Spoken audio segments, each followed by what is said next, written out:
So, Jennifer, I want to ask you, just, maybe start from the beginning.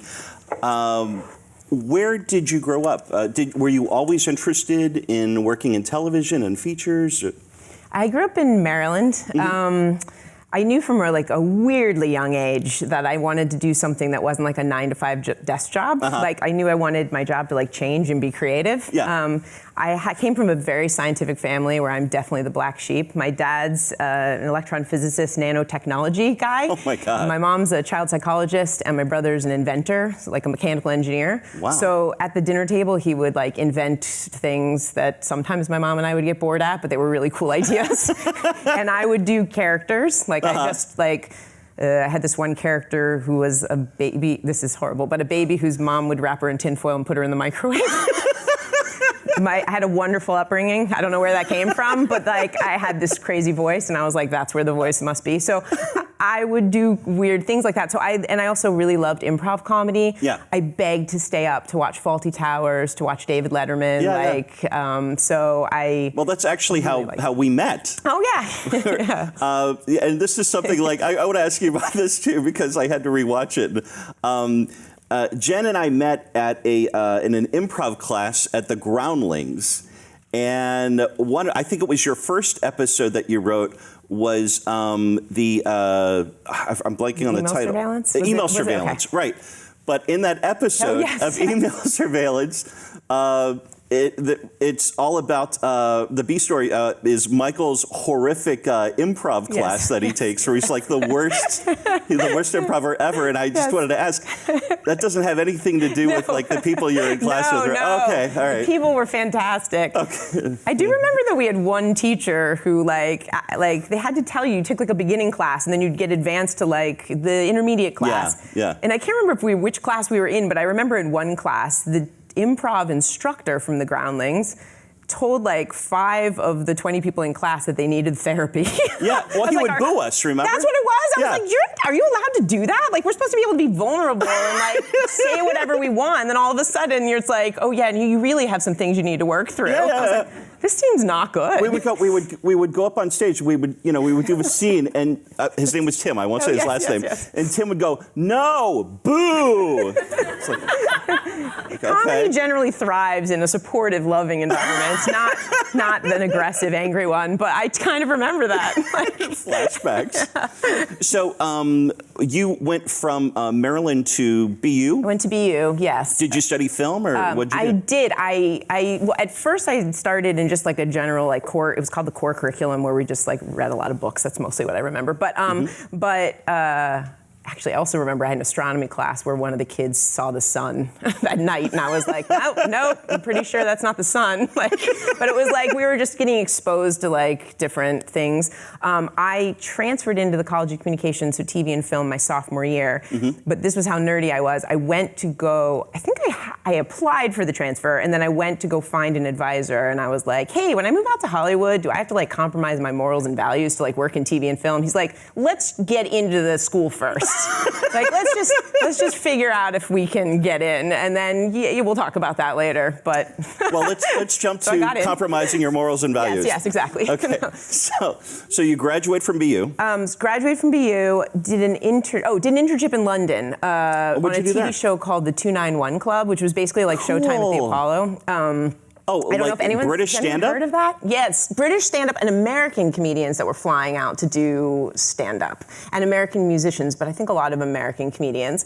I remember being the super nerdy American intern and being so nervous, and I know a little bit, Stephen Merchant, who was involved in the British office, and I remember telling him that at 3 o'clock every day, no matter, there'd be a stand-up we were waiting for, and they wouldn't be here, and I'd be panicking that everybody stopped and had tea and scones at 3. He's that did not happen. I was that absolutely happened. I love that. Everybody just was so civilized, but I was really nervous. I was we got to get this production together, and they're you're just the intern, calm down. So, I was going to tell you one story right before that at Boston University. I did an internship for a commercial. It was my first day on a production. And the director was shooting a commercial and wanted to shoot a lake and house, but they wanted to shoot through like a branch of a tree to make it look like we were in the woods. And we weren't, but there was nearby woods, and he's like, we need a tree, we need a branch, no trees. They're like, Jen, go into the woods and get a branch. We need to find a branch. Like just take a climb branch up a off the ground. tree or something? I think he just was like, go into the woods, get one quickly. And so my imagination is there would be a lot of branches on the ground. I grew up in Maryland. There's branches. I ran into the woods day one, and like there are no branches. And I was like, what fucking kind of forest has no branches? I was like, I don't understand what's going on. So I'm running around, and it's like panic time, and I'm like, I need to do a good job at that. So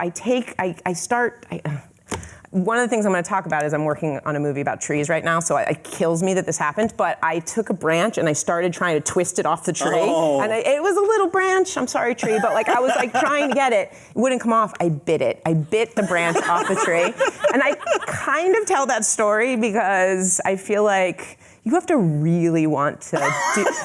You have to want to bite trees. You have to want to bite trees. You have to be willing to bite a tree to be able to be like. I mean, it's like I wanted to work in the industry so badly. I wanted to do it. Like obviously, I didn't compromise morals and values. Like but I will bite a tree. Like if I have to get this to the. So producer. This is making amends for the trees with the movie project. Anyway, yes. I can't. So, okay, so you do your internship in Bite Britain. A tree, London. You bite a tea tree. And scones. Tea and scones of 3. Now, tell me about, there's a lot of students here. DePaul University has this incredible program called LA Quarter. And year-round, students have the opportunity to kind of put one foot in the water and get an experience doing an internship in LA.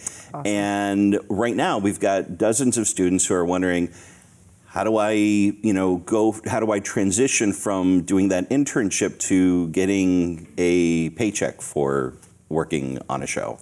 What was your journey? How did you? So when I was at BU, I got this internship book. It was called the Princeton Review's like Best Guide to Internships. And actually, I randomly that day, I was like, I didn't have cash, and I left the store. My friend's like, you really want that? I'm going to go buy it for you. And the front page of that was an internship to the TV Academy.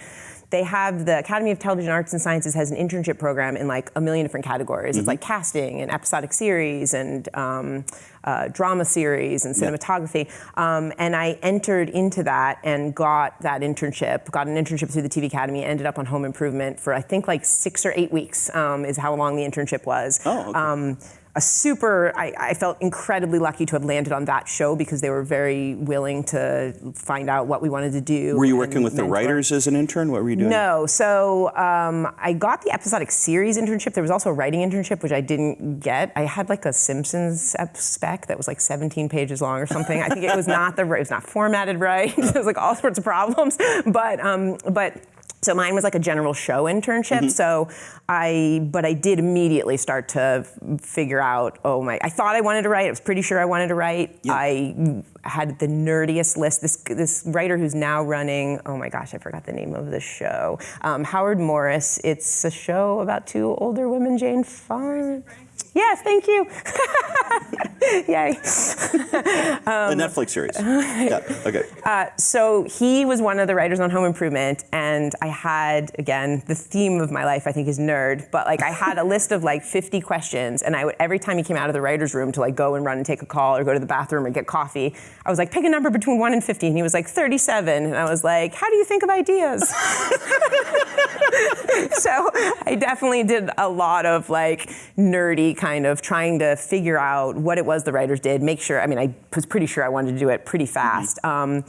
I remember advice I got day one. The producer who hired me said, just go up to everyone and ask, who are you and what do you do? And I was in the kitchen and someone came in and I was like, hi, I'm Jen, I'm the intern. Who are you and what do you do? And he was like, I'm Matt Williams, I created Home Improvement. Oh my God.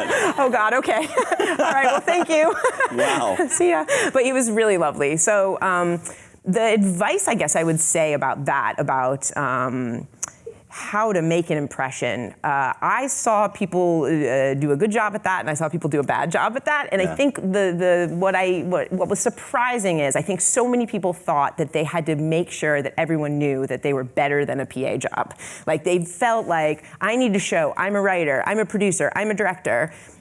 But what happened was there was a little bit of, you started to notice, like I would be stocking drinks in the fridge and cutting the little like things that all the drinks, what are those? Oh, those little plastic things so the birds don't get, yeah. Oh, I always heard dolphins. Well, dolphins too.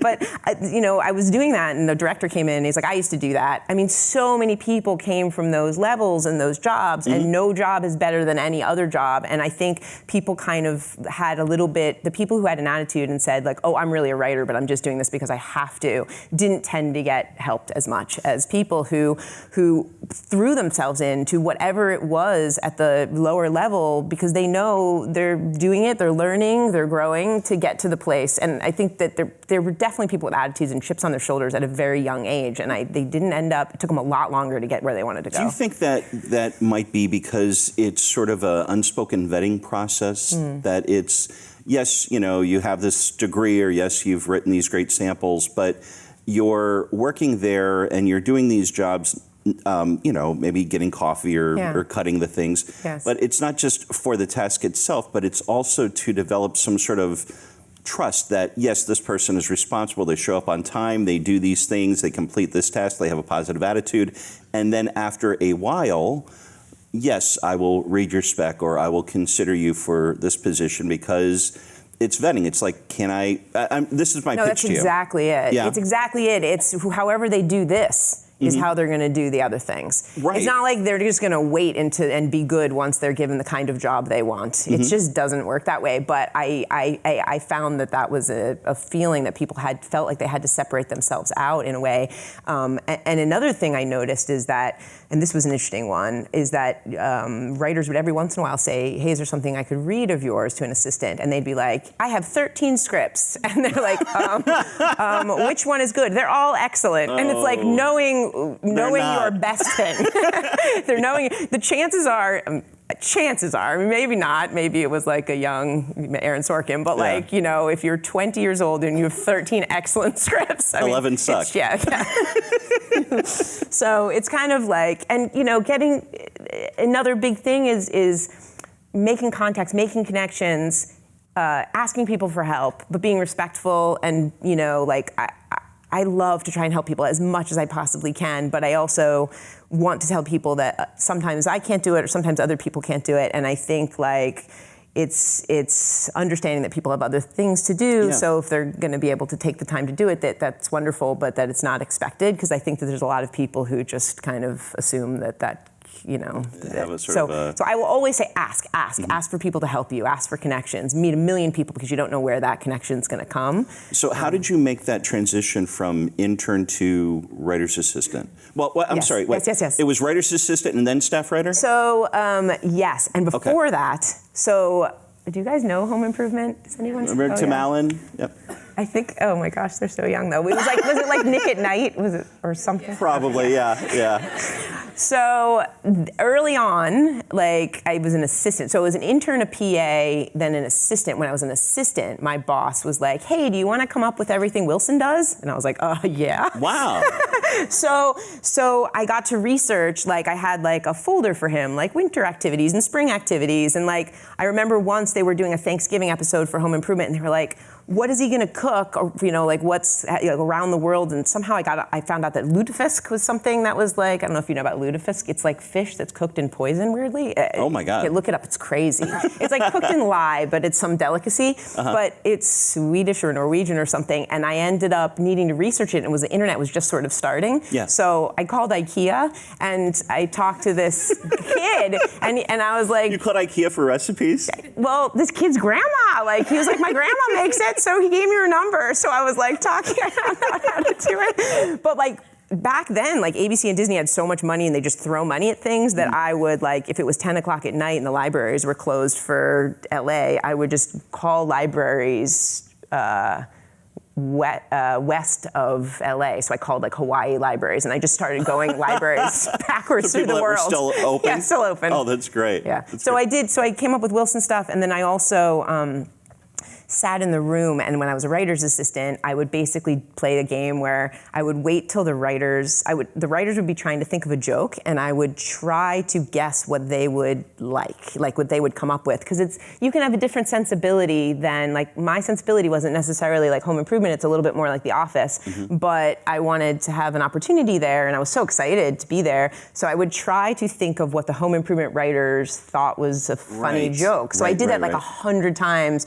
before one day somebody asked me, like, what do you think? Do you have a joke? So I kind of knew that I was calibrating so that I wasn't like... No, but that's brilliant. I think a lot of people don't take that into consideration, that you're not necessarily pitching, like when you're hired, you're not necessarily pitching what you think the best joke is or the best story is. You're, the way you're interpreting it is through what you believe the showrunner's mandate is, or the showrunner's vision. Yes, and sometimes the sensibility works, and sometimes it's a match, and sometimes it's not. I've been not asked back to shows when the sensibility wasn't a fit, and that does not feel good.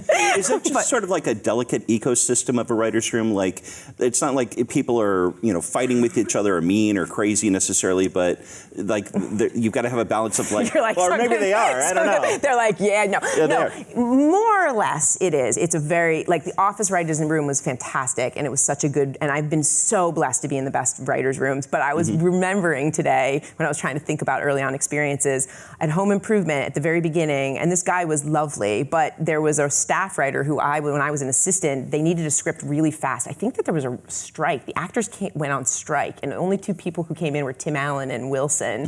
And so they needed a script in like 4 days. And so this writer, who was this low-level writer, didn't necessarily want to share his first writing credit with an assistant, and I felt for him because he didn't want to. He wanted to do it on his own. He wasn't a writing team, he was a writer.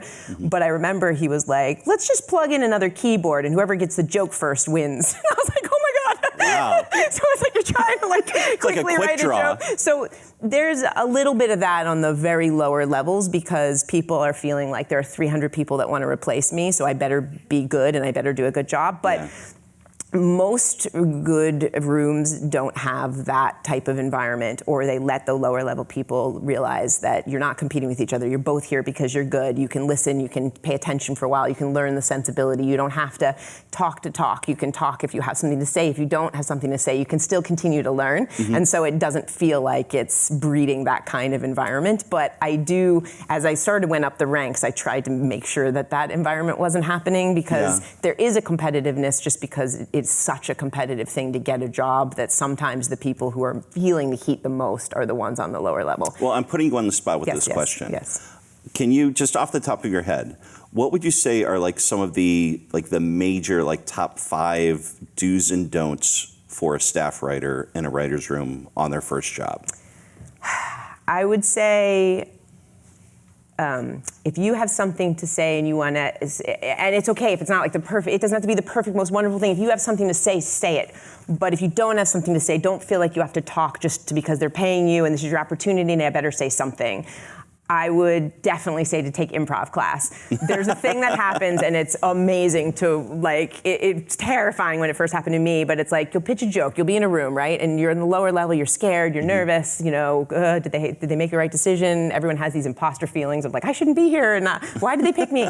And you'll pitch a joke and nobody will say anything, and you're like, well, they just didn't hear me. That's what happened. They didn't hear it. So then you'll. So it doesn't mean say it louder. Yeah. So then you say it louder. Oh God. And then it's like, oh no, maybe they still didn't hear me. It's possible they didn't still hear me. So.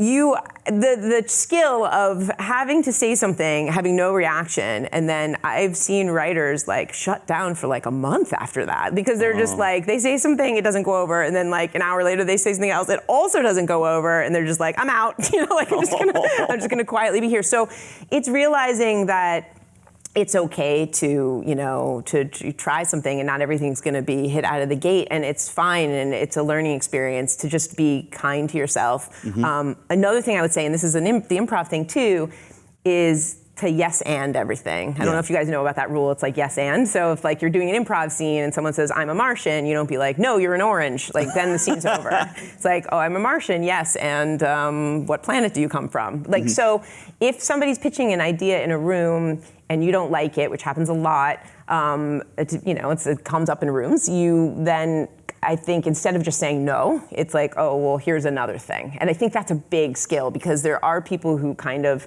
have a reputation for just tearing things down, and then people don't want to work with them as much. It's easy to kind of tear down. So it's like to have something else or to think of how we can start going on a path in the right direction is so helpful. Another big thing is, for writers, I would say is be kind to yourself. And it's a thing that like, I wish I knew earlier. Like I feel like writers' brains and creative brains are like a mush of like things that are like really like, this is a brain, but like, like there's like sensitivity. I'm pretty sure this is what it really looks like. There's like empathy and there's like understanding and there's compassion and there's sensitivity, and that creates great characters and it allows somebody to like dig deep into scenes, but that also can make you sensitive and make you anxious and make you have depression and make you have all these things. So, and I like this came from my mom, the child psychologist mom, is like, you can't necessarily take the bad stuff out without, the bad and the good is kind of linked. So it's being able to take care of yourself. And I've talked to a couple schools and I will be like, how am I going to get a job? And what are we going to do? And I'm like, you guys are doing great. You guys are doing great. And they're just still kind of wigging out. And I'm like, let's just take this time, instead of talking about The Office, let's like meditate. Well, there's a lot to wig out about. There's a lot to wig out about. But if you can be kind, if you can be kind to yourself during the journey, if you can be your own friend and take care of yourself and meditate, and if you need therapy or medication or whatever it is, to help yourself so that you can spend more time creating. Well, what a lot of people don't know is that as a staff writer, you don't necessarily have a 40-week contract or what have you. Yes. It correct me if I'm wrong. 13 weeks, I think. Yeah, it's like every 13 weeks. Like if you've got a full season, then you can get fired 13 weeks in, you can get fired 26 weeks in, and then and that's like in your contract. Yes, so it's scary. It's scary, and I guess the one thing I can say is that goes back to like, for me, like biting the branch on the tree. Sorry, tree. You just gotta want it so badly that when things go poorly and you don't get asked back, you care so much about the craft or doing what it is that you want to do, or telling a story, or whatever it is that appeals to you, it's worth it. I didn't get asked back. One of my early shows, so I was on Home Improvement, and then I got an agent, and then I went to a show called Two Guys, a Girl, and a Pizza Place, but it was two guys and a Ryan girl. Reynolds It was the Ryan Reynolds thing. They dropped the Pizza Place when I came on. You probably haven't heard of that, because I don't think that repeats, does it? Okay. It was a show called Two Guys, a Girl, and a Pizza Place. It was Ryan Reynolds, actually, was the star of it, and Trailer Howard, and somebody else. ABC. And then then they dropped the Pizza Place as if that was the issue. Sorry. sorry.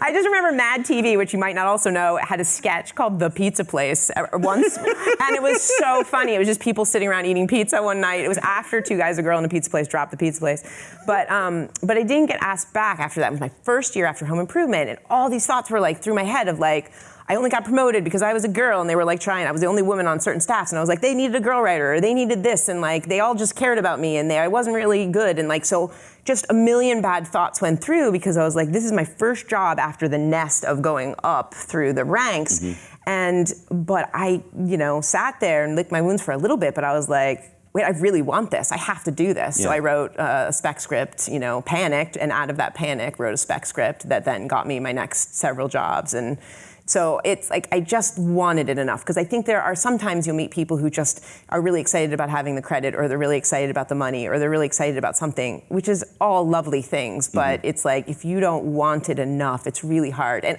I would say, like, I've been talking to a lot of friends who still kind of don't know what it is exactly they want to do, and I will say to them, like, that's totally cool. Like, go towards the thing you want to do the most, and on the way to doing that, you'll discover whether it's something you want to do. If it's not something you want to do, you'll learn something about yourself. What I used to do when I didn't know exactly what I wanted to do in certain areas, I felt like I was like rafting, and like I was in a whitewater raft, and I'd put my oar in the water and stop and try to think and sort it out. And I remember learning, like, if that's not how you figure it out, you just go forwards and go towards the thing you most want. Like, don't worry about I don't know exactly what it is. If you do know, you're so blessed. Like, I knew from an early age, career-wise, what I wanted to do, and so I was so lucky. And it's such a long, hard road as well, that if there is something laterally that you would find just as satisfying and fun, Yeah. That's not a bad thing to go into. It's not bad. If you can figure out, I call it like your flame, if you can figure out what lights you up, like go towards it, because it makes everything easier in life. And if you can't go towards it right away because you have student loans or whatever, you have responsibilities, then do what you need to do that, to then go to do it, or do something as a hobby that you love. Just try to find something that lights you up, because it just makes everything more fun. Writing can be, it's amazing, but it can be so hard. You can be in the trenches, you know, and just... But it's something that, I know this sounds kind of, you know, overly melodramatic, but isn't it really something that chooses you? Like, you don't choose it. Like, it's something that's it's either your passion or it's something that you really shouldn't be doing. Because there are those, it's when Rainn Wilson was here in May, he said, you know, this really has to be something that is what absolutely is your passion. Yeah, because, you know, there are those, you know, those dry times that it really has to be something that moves you. That's how I feel. It got me over the bumps of it, because I couldn't not do it. In fact, people were, you know, come from, again, a sciencey family, and there were a lot of talks and relatives of like, what's your backup plan? And I was like, I don't have one. Like, I'm scared if I have one, I'll do it. I don't want to do it, so I just don't want to have one. But so let's talk about The Office. Yes, yay. Okay. So you start off as the writer's assistant and become a staff writer and move up. Yeah. And you join The Office as a consulting producer. Yes. Which, for people not that familiar with that position, is a really awesome position. It's a very prestigious position in television on a staff. Can you... would you walk us through, if there is a typical week on The Office, can you walk us through, like with drug testing? Yes. What is that week, or what roughly was that week like for you as a writer on that staff doing that episode? So I'll talk a little bit about that episode. I can't remember the pitch of the idea, and it didn't come from me, but I'll talk a tiny bit about another episode before I get to that for drug testing. But like, the very first thing is, on our hiatus, which becomes smaller and smaller because we were doing like 26 episodes a year, but we would come up with ideas. So we would go home or wherever we went and like think of ideas. And my parents a while ago got a new Honda Odyssey van, and they had this GPS manual, and I was like sitting in the back, and I was at home, and I looked at the first page of it said, GPS was just starting, so I know it's like, we all know what it is now, but it was just starting, and it said, do not drive into a lake or any other body of water, even if your car tells you to. And I was like, what the hell is this? And then I was like, who would do this? And I was like, oh my God, Michael Scott would do this. And then I Googled it, and I found like evidence like all over the world of people driving into water. And it was like, there was a place in England where there was like a bridge. I guess it was a bridge over, like, I don't know. The bridge was gone, and so people were still going over, even though there was no bridge. I think it was like a low bridge, but their car was in the water, so there was actually a sign that said 40 pounds and we'll pull your car out, because enough people drove into the water. So anyway, you think of ideas like that. I had lots of bad ideas or ideas that didn't make it. Ones that didn't make it was Phyllis goes through menopause, and she like wants it to be colder in the office. And I think like that Angela, she turns the AC down, and Angela freezes at her desk. One was just like called lunch, where they all just go off and have lunch. It was like a lot. I don't know what I was thinking, but another one which was not good was Michael has ennui. I was like, Michael's just bored. But didn't get to do those. But so you come up with ideas, and then basically the writer's room is like a beautiful mind. It looks like, I don't know if you saw that movie, but it was there were cards everywhere of stories and fragments of stories. So in the beginning of the season, you guys just pitch story, a million stories, and stuff goes up on the wall. Whatever seems like a good story. And also, I will say this because it's probably not surprising to you guys, but like a lot of people get surprised how much time we spend on story and characters. Very little goes into jokes. Like, jokes is the very last step, and all of the writers can do jokes, and some are better than others, but for the most part, story, and character. So we spend a lot of time thinking, okay, these are going to be the first 13 episodes. This is going to be our story arc, our basic idea of like, here's what's going to happen with Jim and Pam. Here's what's going to happen with Michael and Jan. So the beginning of the season, you know what's going to happen we know in Casino Night in season. We know through 13, through not through 13. 26. Some Oh, we okay. might have an Okay. idea of what's going to happen at the end of 26. I mean, at the end of the season. But we basically try to carve the first 13 to give us some flexibility and not map out the second half of the season in case we land on something that we want to explore more, Right. or something that we thought was going to be great that's like a little bit of a dud. Then we'll go in a different direction. But we'll sit in the room, we'll think of stories, and then we'll carve a story we'll break a story. So we'll have a big dry erase board and we'll carve it into acts 1, 2, and 3. A lot of times crazy things happen where it'll look like Act 3 isn't interesting or funny enough, and you'll think there's a problem with Act 3, and you're like, no, it's just not something's wrong with Act 1. So it's like sort of like the math of solving like a story, you know? So we'll do that, and then we'll, as a writer, you get assigned a story. So I don't remember exactly when I got assigned drug testing, but you get assigned, and then basically on The Office, some shows aren't exactly like this, but on The Office, you get assigned a story, you become very involved and very invested right away, and you see that episode completely through, even as a staff writer. So the credit situation is basically all titles. Here are the titles: staff writer, story editor, executive story editor, co-producer, supervising producer, producer, consulting somewhere in there, co-executive producer, and executive producer. When you're like consulting co or executive producer, your responsibilities change and you're like running rooms and stuff a little bit more. But those other levels, generally everyone sort of does similar things. But on some shows, the baby writers don't get this opportunity. On The Office, you get assigned a show, you get to sit in on casting, you get to stand with the director on set for the entire week and help and pitch jokes if things like if we needed jokes or whatever. And the directors were crazy. We had there's a trivia question. Yes. Does anyone know? So anyone have a guess who was the Chicago legend that was very influential in Jen's career as a director? He directed an episode of The Office. Two episodes of The Office. Steve Carell? No. Anyone else? One initials? There's one right here. Yeah. Mike Nichols? No, he died a long time ago. McKay? No. These are amazing guesses. That's a good. Should I just say it? Yeah! Harold Ramis, yes. So we love Harold. Harold's amazing. Harold gave me my start, but we had Harold Ramis, Joss Whedon, J.J. Abrams, Seth Gordon, Jeffrey Blitz, who did the documentary Spellbound. So we had these ridiculous directors, and we'd get to stand next to them as a lower level writer, as an upper level writer. You'd sit in and you'd do a pass of your episode in editing, and that sometimes on shows only the higher level writers get to do that. But what happened is you got so invested in the episode that you were doing, so you got to really carry it through the end. But as a result of that, and also as a result of half of the writers were also actors, we wouldn't have a full room all the time. So as the seasons went on, we'd have to hire more writers because we have a writer in editing, a writer on the set, or two writers in the scene. So how many writers were on staff on the show, like in season 2? There were like maybe 6 of us or 7 of us that writers, or like. So Ryan, so BJ, Mindy, Paul were regulars on the show. Mm-hmm. Mike Schur, who now is running The Good Place and who also did Parks and Rec, was Mose.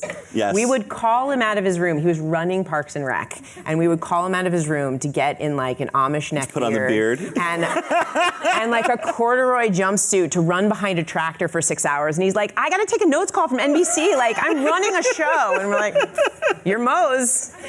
Sorry. That's and actually, Greg made him grow a real neck beard the first time. That's real? It subsequently became, he thinks Greg was just punking him, but Greg says he was worried it wouldn't look authentic. But Mike had to grow a neck beard. It took him forever. It was super itchy. And then right before he had to play the part for the first time, Variety did something on like Parks and Rec getting picked up. So his Variety picture has an Amish neck beard. It's the best.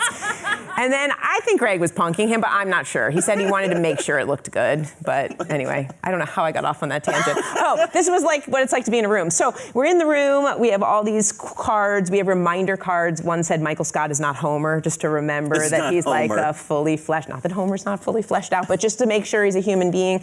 And then, so a writer, whoever gets assigned it, would go off, write an outline, come back. We'd give notes on the outline, or I'd get notes when I was not running things. And then you would go and write a draft. I wrote a draft in 3 days, 2 or 3 days once. What's the typical amount of time probably you're given? 7, 10 days, but it's probably 7, 10 days, 7, 8 maybe. But sometimes it had to happen really fast. And then you come back, and then people will add jokes if it's needed. There were a lot of drafts that pretty much aired very similarly to how people wrote them. We did that a lot. So if the draft came in really solid and really strong, it would air. Wow. Pretty close. I mean, we do a little bit of a pass, but there were definitely, especially in that core group of writers at the beginning, a lot of their drafts just went on, very close to on. And so they would then supervise it on set, and then they do a pass and How many editing. days would it take to shoot a typical episode? 5 days. 5 days. Wow. That's like shooting 70 movies a season or something. That's insane. It was crazy. And we would, if it's a minute a page, and we had like a 21-minute thing, you'd think we'd be shooting 21, 25 pages just in case. We shot 30, 35, 36 pages. In 5 days? In 5 days, and our lighting was very simple, so our lighting was really chill and easy, like it was not a big lighting setups. Yeah. But our editors would then pull like 20 minutes out of some shows, so they went to the Emmys and they sat next to the My Name is Earl editors, and the My Name is Earl editors were like, we have to pull like 3 minutes and 4 minutes out of our episodes, and they're like, our editors were like, we have to pull out 20. We have to pull out an episode. We have to pull out an episode. But then we ended up having these things deleted scenes that became our fans became obsessed with. Which was fantastic because it was just more content. So sometimes in editing there would be a choice between pulling out a whole other story or like keeping all 3 stories sometimes and slicing them to like the bones of it, which is where I learned you want to make things funny and you want to have story and comedy in one moment as opposed to having like, story, joke, or joke, sweet moment. You really want to infuse everything. You want everything to have everything as much as you can so that you can, not have to pick. One of the things I really love about the show, that my theory is what makes it so timeless, is that it isn't so much like, the hackneyed, set a punchline at all. That it is about story and it's about emotion. And I wanted to ask you specifically with this episode, with the shot that we saw at the end when Pam can't speak, or I'm sorry, Jim can't speak, and Pam asks him if there's something that he wants to say, and there's that long take, that close up on her. Yeah. Does she know?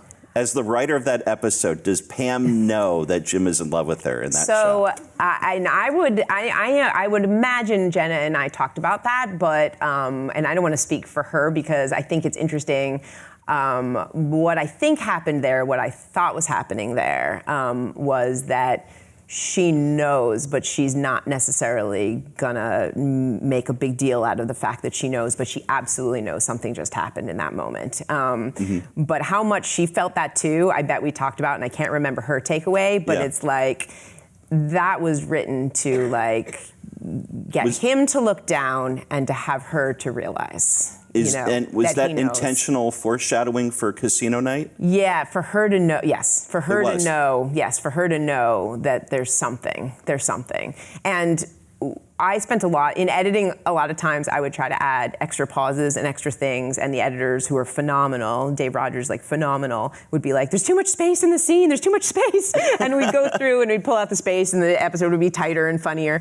That was one where I was like really pulling it, carving it out, and putting extra space in there. Yeah. That moment was like my favorite thing in the world. When I saw them do it on set, I got chills of like him like realizing, oh my God, there is something I have to say. Her realizing, and neither of them can speak about it, but her, The other thing I love so much about this show is that, and also like, with your work with Cobra Kai, is that there's such great anti-heroes on The Office that, and Dwight Schrute has a lot of issues, but, something that's so endearing and I think admirable about that character is that it's a character with principles. Now, the execution of those principles, the interpretation of them can be, pretty twisted, but he has a set of values that he lives by, which, as we saw in the episode, motivates him to turn in the urine? uniform, which if you guys watch the deleted scenes, he was never actually supposed to have. Like Dwight just kind of took it.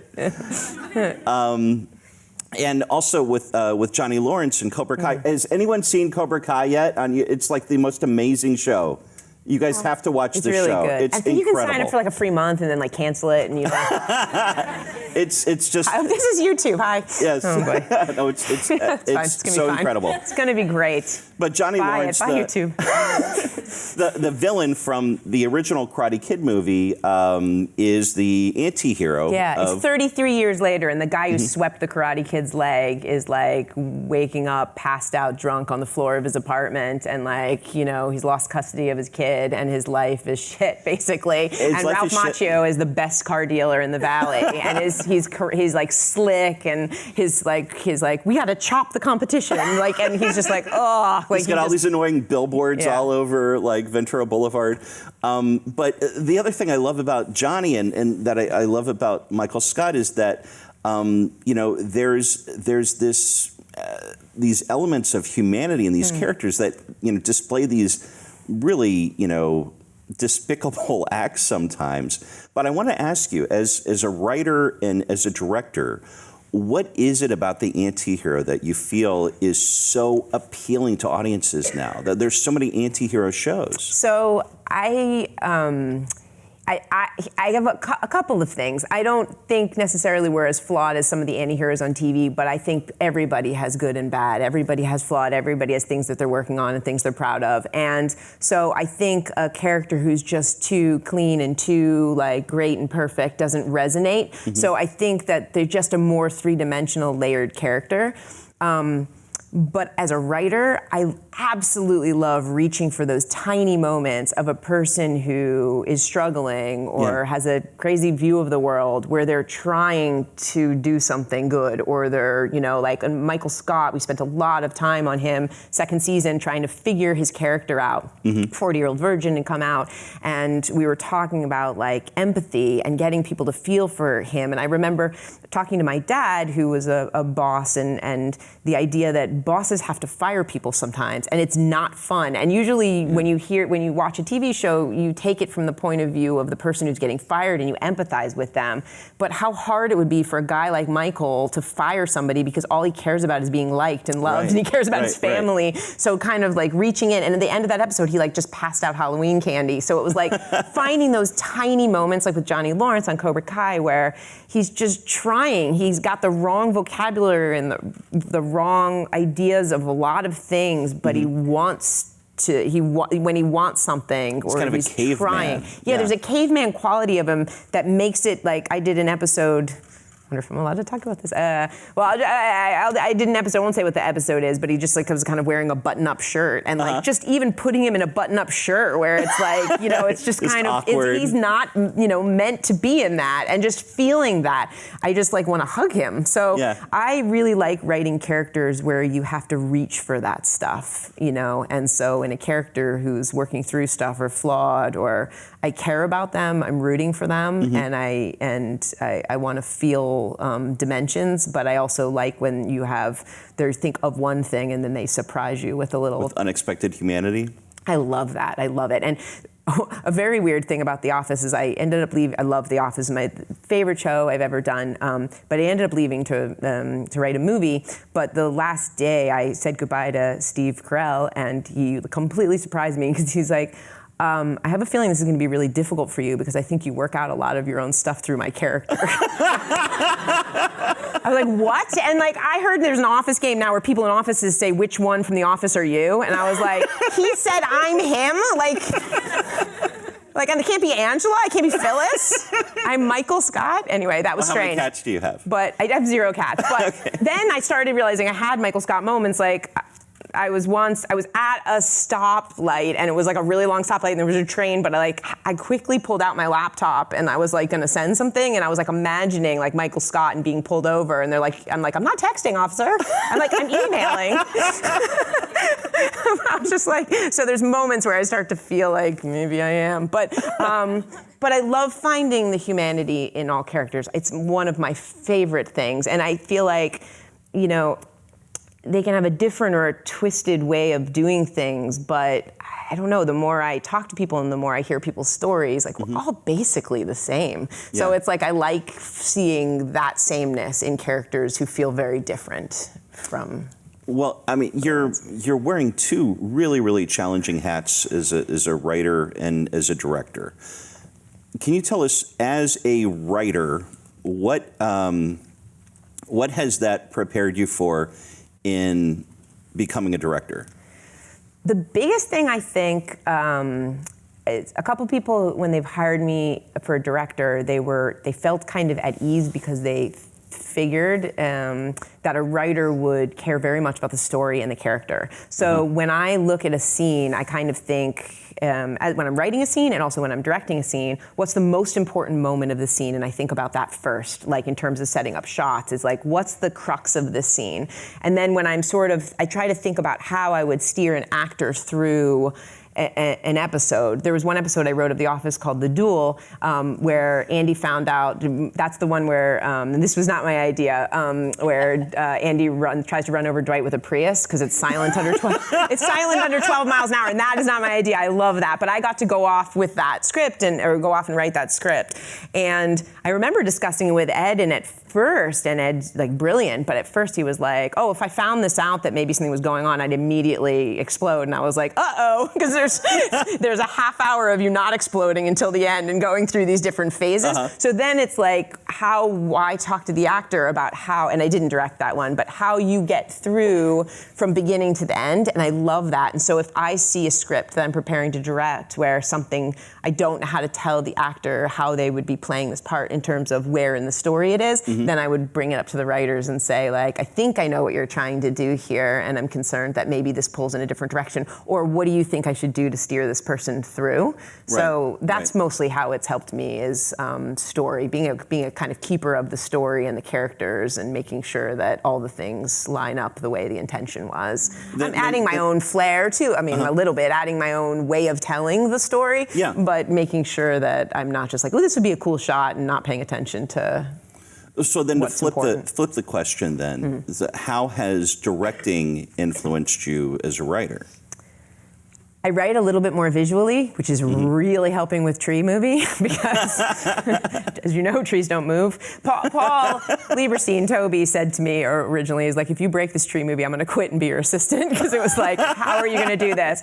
And he was so funny. He's like, I have a feeling I know your second act break. It's timber. And I was like, no, it's not. But so it helps me write more visually. And but the other thing it does is it makes me realize that, like, if I have a script and I have two scenes that are doing different things, like one's an escalation of another, I put more, this is, I think, probably just good writing, but I put more of a microscope on those two scenes and say, do they both need to be there? Because it's hard. Directing is hard. You want to get everything, you want to get everything beautifully, but it's helpful if you know what your story is, you know what your arc is, to make sure that it's on the page. Now, that's slightly different than how we did it at The Office, because our theory there, and this came from Greg, who's brilliant, is let's sort of stuff the sausage. Let's put a million good things, so we're pulling out good things, and that's what ended up happening. So that was great. But on other shows where I feel like it's important for the writer, if they have a very specific idea of what they want and they don't have, like, 8 other incredibly funny ideas, like, that it should be of a piece before it goes to the director, so that it's not like, well, let's do these two scenes and see which one's better. What works. We also, and we called it a candy bag. We had sometimes a 50 or 100-page extra jokes for each episode of The Office. So, like, if Michael Scott would be talking to the camera, he would be doing like a talking head just directly to the camera, or Dwight, any of the characters just talking directly to the camera. Those little interviews. I don't know. We call them talking heads. We would probably have like between 5 and 20 other jokes. No kidding. Joke. Wow. So with like Carell, we would go and say, like, here's the one in the script. This is our favorite. Here's our second, third favorite, and here's the candy bag. If we had time and if you want to see them, and then he'd be like, oh, I really love this one. I like this one, and then sometimes he would improv, some. But that's how we ended up, like, I don't know. I feel like it made the show funnier because we had a lot of jokes in the event that. That's amazing, just having that having that choice. Yeah. So in about a minute, we're going to be taking, Jen is going to be taking questions for people that have questions. The microphone is up there. So if you want to just get in line.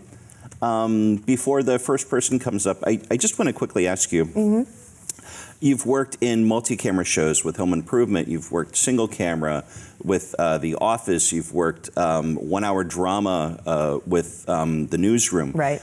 Do you have a style of preference as a writer? I love single camera. I love single camera, and I love. Right now, I'm sort of excited at the idea of comedy and drama mushed together because, like, I feel like I don't love like boxes of like it has to be. The Office was beautiful because it had comedy, but then we also had Jim and Pam, and we had these things that were wonderful. I like that. That's my favorite zone. Multi-camera, the writing process is like you have a studio run through, and you have a run through. We have a run through for us. Then the next night a studio run through. Then the next night a network run through, and it just becomes so many people giving notes, and you get into this place where you're like the studio wants this, and the network wants this, and then what ends up is a sort of watered down version that you can't spend enough time kind of crafting. So you guys don't do a Monday morning table read? Oh, there's a table read too. So there's a table read, then there's notes, then there's a studio, and there's notes. But for The Office, we would do a table read. We on get Monday? some of we do it the week before. So we do it like the Thursday before or Wednesday before. I'm forgetting. This is the stuff I can't remember all the time. But we do it before, and then we get notes, and then we do a rewrite of it, and then the next Monday we would shoot. We would start shooting on a Monday. So the table read might have come a week before, or 4 days before, depending on how ready the script was. I love that because we've crafted the script, we brought it, some people have an opportunity to give notes. Sometimes we had fantastic notes, but then we would address them, and then we would start shooting. With multi-camera, there are 18 opportunities to give notes, different notes coming from different directions. And I think people like, Raymond was a multi-camera and it was brilliantly done. It's a real skill to be able to take the notes and process them and turn it around that fast and have so many different masters that you're trying to please. And I think like with single camera, it's a little bit more of you get to craft it a little more, and there's one opportunity. I hope I'm not betraying your confidence. No, but please. Jenna told me earlier today when they were making The Office, their writers' offices, their writers' room was off the lot. Yes, and you guys kind of had some freedom with that. we weren't at a studio or network, so we had our own little place. Oh, I've got to tell you that. I'll just tell you a really quick story. So we. So writers' rooms are kind of like safe zones where you kind of can say anything. There was a lawsuit once against the Friends writers, and I read about this, and it sounded like the writers were using language that was like horrible. They were talking about particular actors, and it was just rough. So I don't mean like that kind of talk, but you don't have to. You can curse. You can kind of say sort of vulgar things, not about anybody, but just you don't have filters, right? We found out that we're allowed to do that in the contents of the room, but really we can't just like run around saying crazy stuff that occurs to us. So the lawyers came to visit us, and they were like, "There's no walls in your room. Like we need to put some walls up because like there should be walls." So they put walls up, and then they literally soundproofed the room. They did, and it wasn't like we were saying these crazy things. Most of them were like, Jim selling paper and being in love with Pam, but like there's every once in a while, you're creative and stuff comes out, So we would, for a while, we were doing a thing where we would just be like, hum-de-dum, and then we walk into the room and say like the filthiest thing and close it. It was crazy. But just because you're kids, like there's still a part of you that's like a kindergartner when you're a writer. But the craziest thing happened. So we did, this is not related to that, but it just reminded me of being off campus. So the NBC executives, or NBC, not executives, the NBC HR department comes to give us a talk about lots of stuff, like what we're allowed to do and what we're not allowed to do. It's like every office and business has them. But we had written an episode the previous year called Sexual Harassment, and so they came in and they were talking to us about like, good important stuff, but it's like, again, you're like children where you're forced to listen to a thing that's important, it's all important, but you're just like, you become like a little kid, like where you want to pass notes during this, because like, but they pull us out of the writer's room to come to the seminar. They start the seminar by showing us our episode of Sexual Harassment. So there was like a flurry of like texts from us being like, what is going on? And they were like, they were like, we show this to all the NBC shows. But it was like, we wrote this. Yeah. Like, if we wrote this, we know what we're allowed to say and what we're not allowed to say. And they're like, well, it's really good and it's really appropriate for this. I was like, we are now stopping writing shows for NBC to sit here and watch a show we wrote for NBC that you were showing us. Like, so, and it was just funny. It was just So like, bizarre. even when we're off the lot, we're still privy to like the bureaucratic. Like, clearly they were just like, oh, this is funny and this is a better meta. way to do this seminar. People are going to be entertained by it. It was like, we wrote these jokes. All right. So we just watched it. We came out of the room to watch an episode of our show. Oh, that's fantastic. Anyway. We've got our first question. Hi. Hi. This is kind of, I guess, in the weeds a little bit, but especially rewatching drug testing, one of my favorite things about The Office is kind of how humor comes from a lot of these characters really like naturally stumbling over language, particularly like I think it's usually Michael, but this time I think Dwight kind of like stood out to me where he was like, that is the law according to the rules, or like where he's telling that story about his father where he's like, I would have busted him, but I didn't know about it, and kind of being like, that is so common in life and so interesting and funny, but I get nervous about writing it. How do you have confidence behind it being kind of portrayed in the way that will make sense in context? So I guess I'm just really interested, because I think The Office does this more than any other show I've seen. Just maybe a little insight into that. So, the actors were phenomenal. So I think if you asked the actors how much of the show is improv, they would probably say like 3 or 5%. And if you asked the writers, you'd say like 25% or 10%. The truth is, it was very, very scripted. Like, little moments were scripted. I'm not actually sure. I know that those are the rules. I'm not sure. I think that both of those examples were scripted, but the actors absolutely had a freedom to make things feel naturalistic. So if we gave them a line, they could put it in their own words or whatever. They did way more than that. I would just, as a pause, on Gay Witch Hunt, where Michael outs Oscar, he was just supposed to be like, see, it's okay. You know, we're all fine. We're fine. Like, as if they wouldn't be fine. But like, I think he was maybe going to hug him in the script. The kiss was not scripted. He just went in and kissed Oscar. And like, Oscar is like this amazing improv guy. So I was like, he's not going to break. He's not going to break. But thank God he didn't break. And just like, we had a camera on the rest of the actors. I feel, and this is not, I've never asked him this, but I feel like I can see most of them acting and staying in character when this is happening. The reactions, not Michael and Oscar were brilliant and in character, but like I think John Krasinski is laughing and not Jim. But he's so good that it might be the only example of where I feel like he might, and I don't know, he might be like, no, that was Jim, and I believe him if he says it. But so they took the words and did that a little bit sometimes, and again, added jokes and did really funny, wonderful things.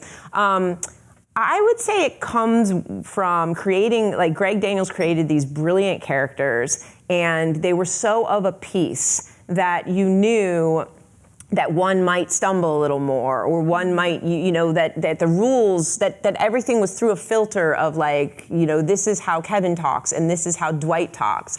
And I think it's kind of a matter of, once you figure out it's what you want and be confident in that choice. And I can tell when I'm reading a script and somebody's confidently made decisions and it's all following by the rules, and when someone sort of like tries one thing in one page and then the 10 pages later is nervous and bails on that first thing and does the second thing. So I think you figure out your characters, spend a lot of time working on how your characters think. I wrote a movie and I was thinking, I didn't know who the character was at age 18. I had no idea who he was. So I wrote a form for him to fill out, to fill out, like he was gonna go to Rutgers and he had to fill out get to know your roommate questionnaire, and I tried to fill it out as him. So I like played that mental exercise game so that I could get to know them. So get to know them really well, figure out how they would answer, how they deal with conflict, how they would give a speech, how they would, or maybe they wouldn't give a speech, like what would they do? And then just own it, and people will like feel that someone's guiding them through it in a way that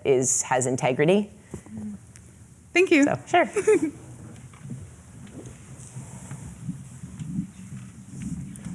Hey there. Hi. Hey, Chris. Hi, I'm Maddie. I'm a grad student here. So I was looking at your resume, And it all is kind of pretty coherent until you get to Newsroom. and Chris knows, like, I really admire the way they use humor in Newsroom, but there's so much that's different about an Aaron Sorkin show from, say, The Office. Oh, I forgot to talk about Aaron Sorkin. Yeah. That's what I'm here for. But I was wondering if you could kind of talk about what that difference is like and how you ended up there, how you had to acclimate. So you saw the resume and you did some very good work of like noticing it was so different. But had you gone to IMDb and you consulting, you did more sleuthing, you would have solved it. Toby, Paul Lieberstein, was on the Newsroom. Yep. So Aaron Sorkin, I believe this is all true. This was how it was told to me. Cold called Paul Lieberstein, had never met him. Aaron was a huge fan of The Office. He watched it with his daughter. Called Paul and said, I'm thinking maybe you should run the 3rd season of The Newsroom.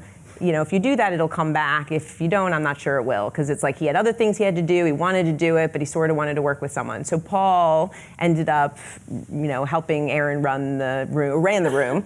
And so he asked me if I would do it. At first, I was like, I'm a huge, huge Sorkin fan. Yeah. But everything I've heard from writers is that he writes everything. He's a genius. He writes everything. But I also knew Paul was doing this, and Paul is incredibly talented.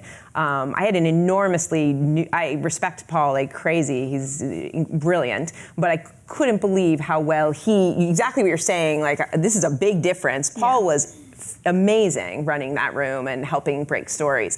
So I was basically on a month-to-month deal where I sort of was able to kind of help break stories, but I wasn't full-time and I wasn't there the entire season. So Aaron, who writes a lot of he just goes off and writes a brilliant thing.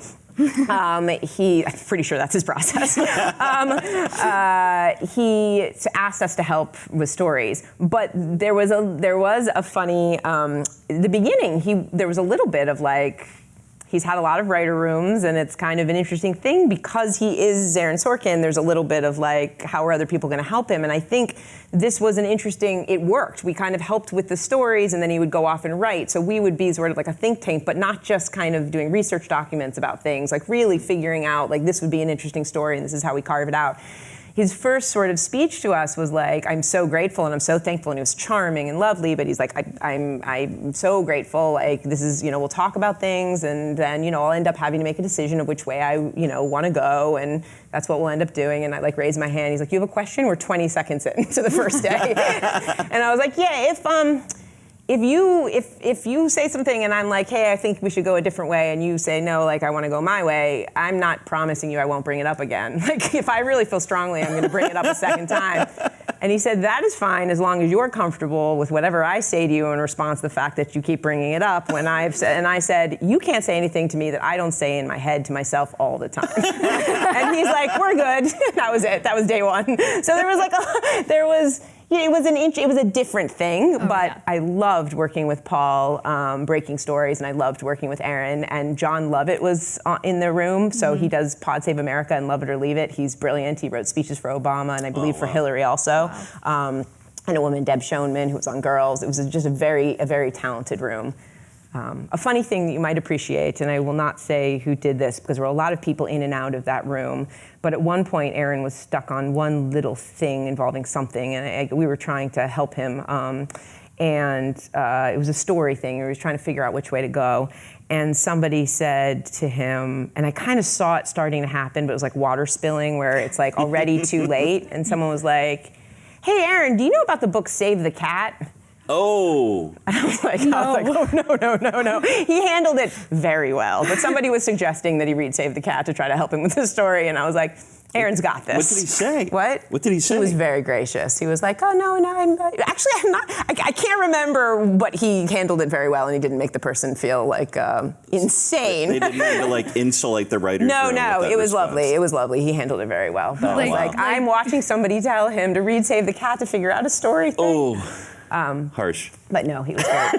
It was great. And I don't think I contributed that much to the comedy of that show because, I mean, I may have in little bits, but it was more like helping to carve out stories for the 3rd season. So Well, it was a good season. So. Yeah.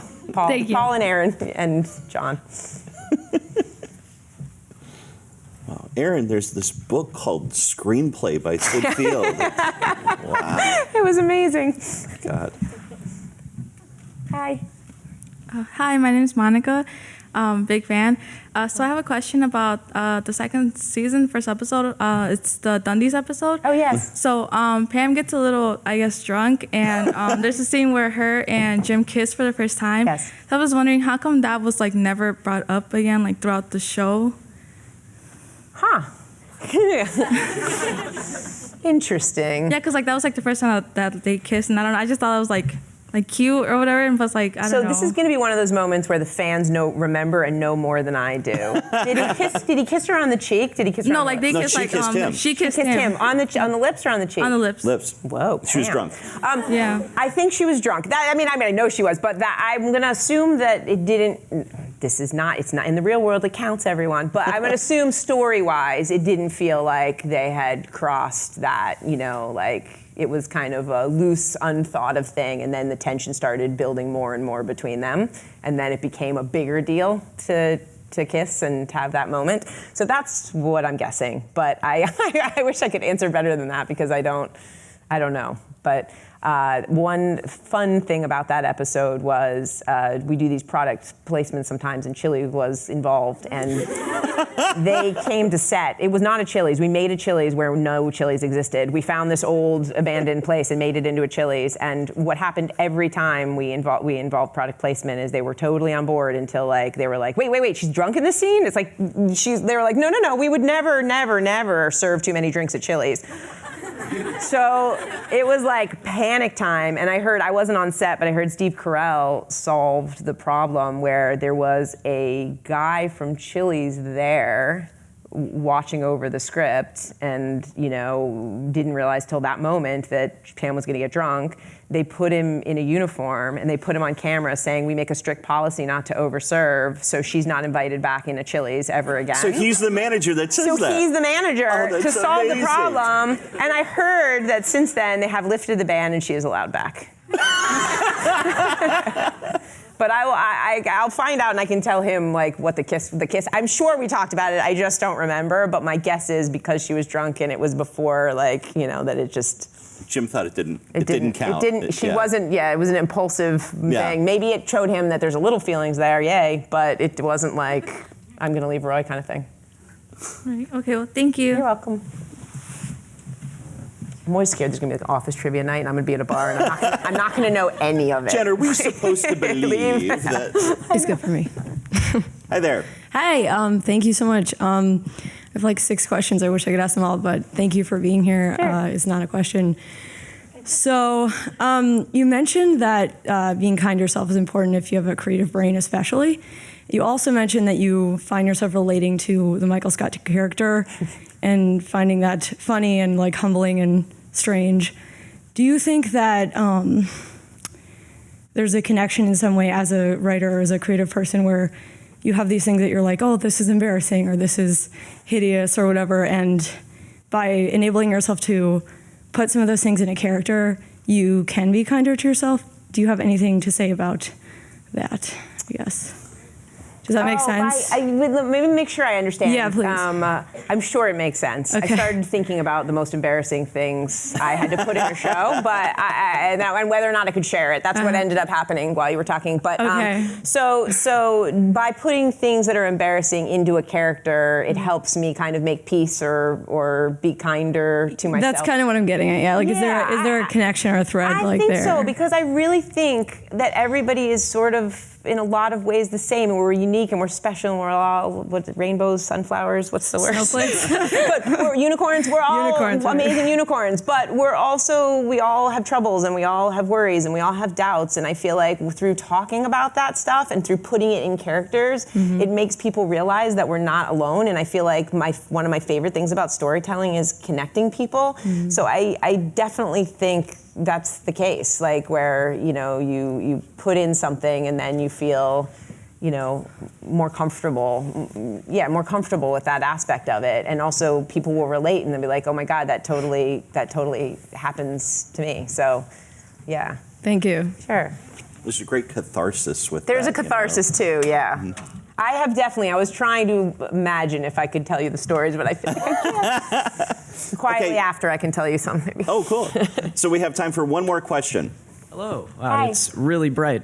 Okay. Hi. I'm a big fan. Goodbye, Toby is like one of my favorite TV episodes ever. So thank you for that. And then I guess my question is, you kind of sort of answered this already, but when you're writing, how do you keep each character's voice like distinct and unique to that character and keep them from sounding the same?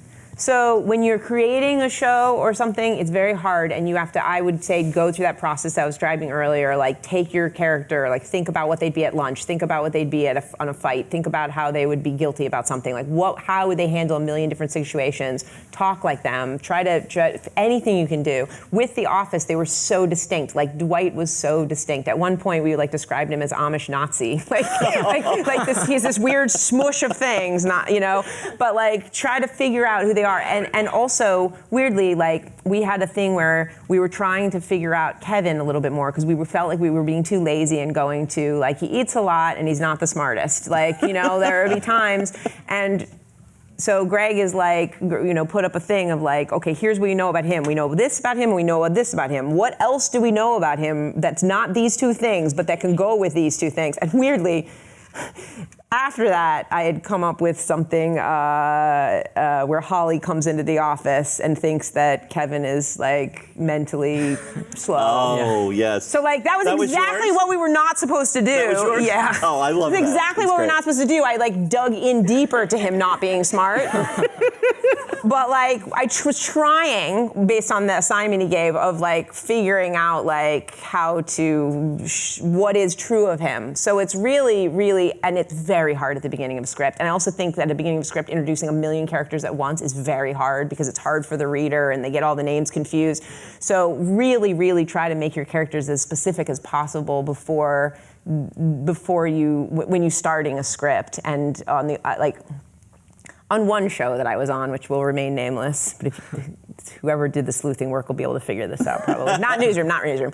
But there were two characters that just sounded the same, and like we could give a joke to either character, the exact, you didn't know who, you just gave it to whoever hadn't talked in a while. That's not good writing. So and we got out really early on that show. We got out at like 5 o'clock every night, and I was like, I wonder what the other shows are doing when they're working till 10. Like maybe we should give these guys characters. So so if you can just give any line to anyone, it's a sign that it's not through the filter of a character. So spend a lot of time on story, write the thing you can't not write, wait till you find the idea for the spec script or whatever that you can't not write, and find the story that lights you up and speaks to you, and then create the characters in that way. Well, Jen, in a situation like that, if you've got two characters that are like so similar to each other, like Abby and Alana with Broad City, is it a question of determining one is more extreme than the other, or one is more of an extrovert? I think something, or an and this is introvert? the most embarrassing thing ever. I have not watched that show, and I know everyone has told me I have to see it. So my question would be, because and I've heard it's brilliant.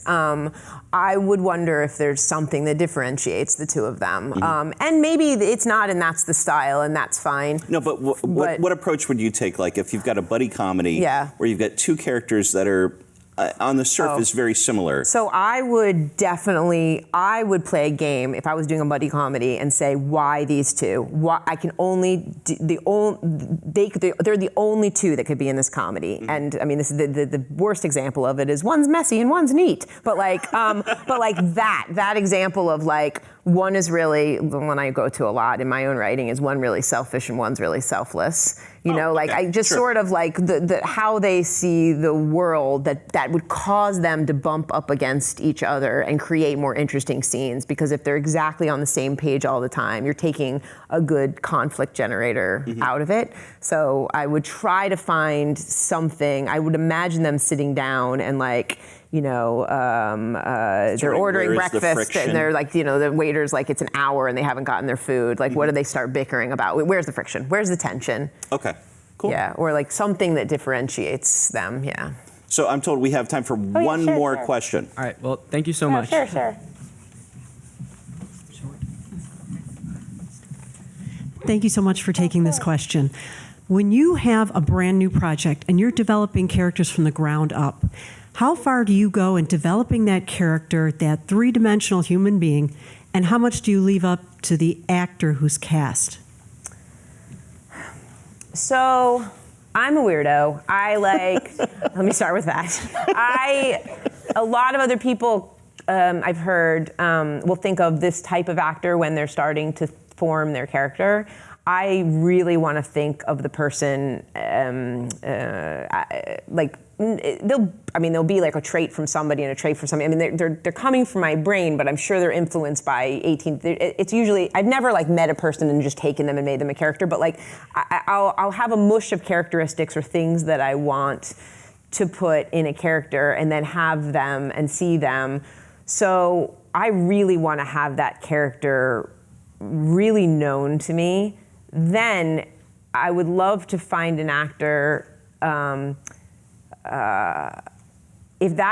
when that actor comes in and inhabits that, there's no way that it's not going to get better and more interesting and richer, and I'm going to start to tailor it to that person's abilities, but and to that person's quirks, and so you get to see your character through a new lens. But I think creating a really three-dimensional, interesting, dynamic character is what I love to do. And also, and this is not why I do it, but I think it will attract the best actors that want to play it, because they will see like, oh my gosh, like there's this and this and this. And then you can work together to dial it up or dial it down and make it feel more comfortable.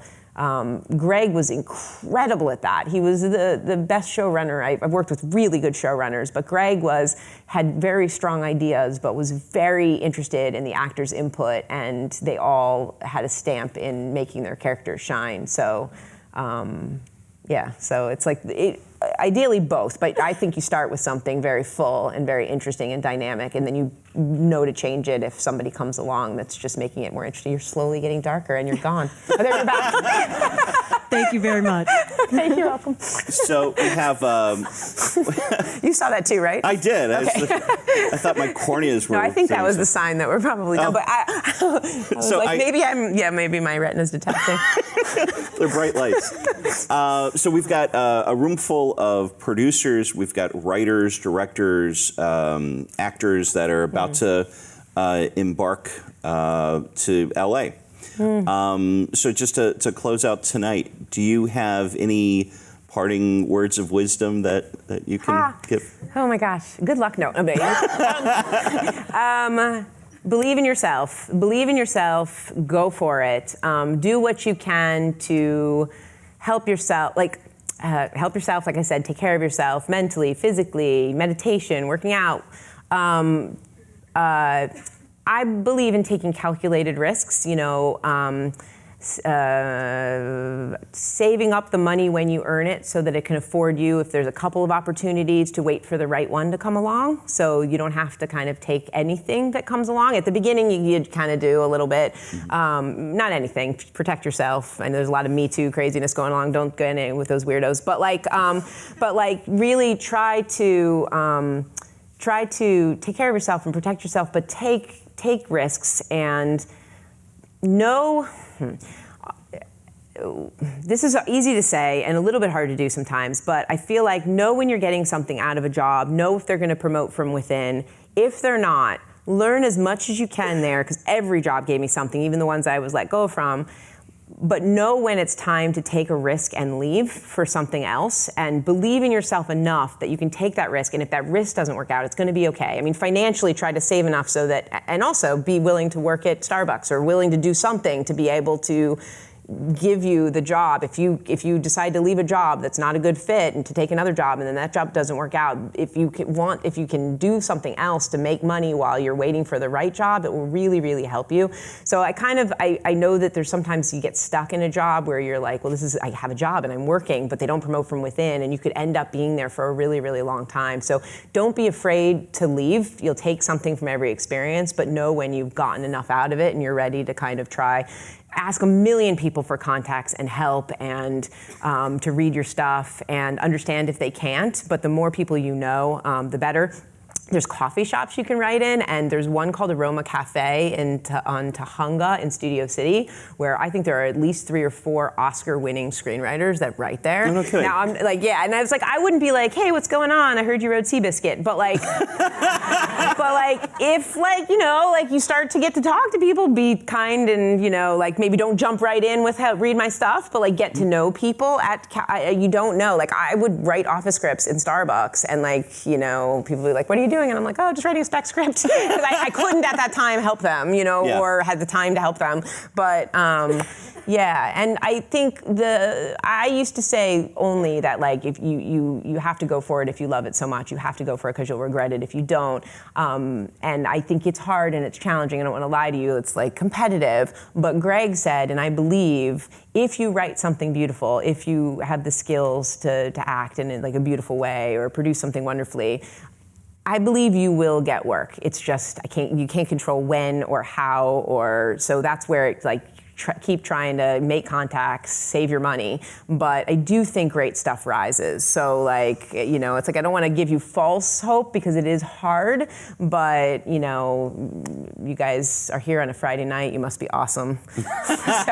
so they are awesome. Believe in yourself. Believe in yourselves, be nice to yourself. And somebody said this recently and I thought it was amazing, with Brent Forrester, who I work with on The Office, that you know, the thing that separates you out is you're doing it. Like, really get it done. It's hard to write a script. It's hard to write a script and put yourself out there and say, this represents me. But there are a lot of people who have ideas and they just don't do it. And so, like, believe in yourself. Oh, one more thing. Sorry. Yeah, these are a million lessons.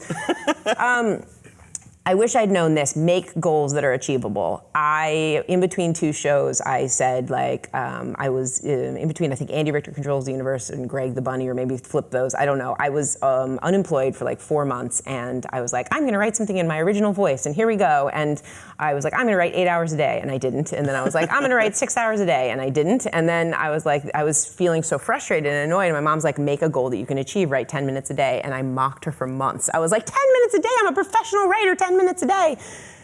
I sat down for 10 minutes one day and I was like, yay, I'm proud of myself.